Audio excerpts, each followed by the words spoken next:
Hey guys, so I realized on the last couple of videos that I neglected to include some other pieces of gear that I use on my videos. Um, One being the Audio Arts Parametric EQ, a very musical unit. I use it probably on the first half of my videos. It's very useful to like notch out certain unwanted frequencies and or add frequencies. It's very just the slightest move makes a huge difference. It's a very musical piece. Michael Landau, used this on many records back in the day, like the Bulge record and a lot of his session stuff. It's just a very useful tool from the '70s. This thing's incredible. It's very clean, and it's an amazing unit. So you can it has like a times 10 button you can push. So it's pretty crazy. The other piece of gear that I've used a couple of times, and I've used this a lot in the past, is the Art. It's very old.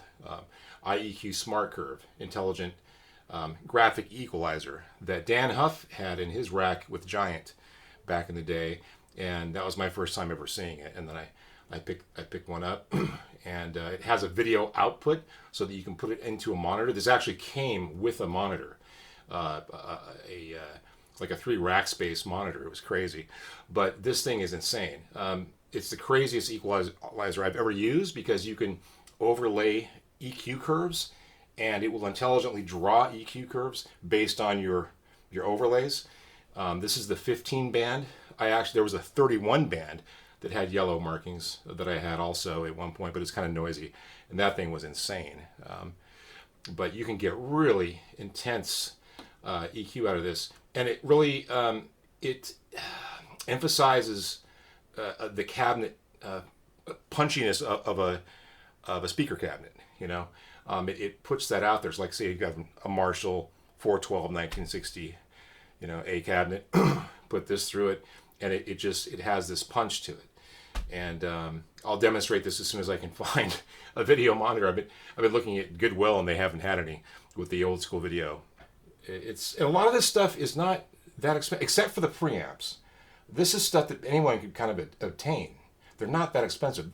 Like this is the price of a pedal. These are like each of these rack pieces, the SPX 92. It's the price of pedals nowadays. And I do use pedals, and here's one of them. It's the 3-Hound Chorus from HBE. He's a great guy, just beautiful work, and I just love the open tone of his pedals, and it doesn't interfere with my signal path. So when it's true bypass, there's no bleeding of anything. It's just amazing. If you see, that's my settings on it. I've used it on a few videos, like to give it more of a haunting into the front end of the preamps or whatever, to give it more of a haunting kind of Randy Rhoads tone.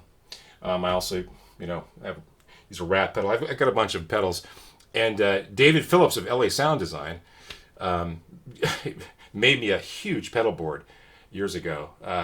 It was so big, but I couldn't, the kind of sessions that I do, there would be no room for a giant pedal board. So I had to take all the pedals off and disassemble it.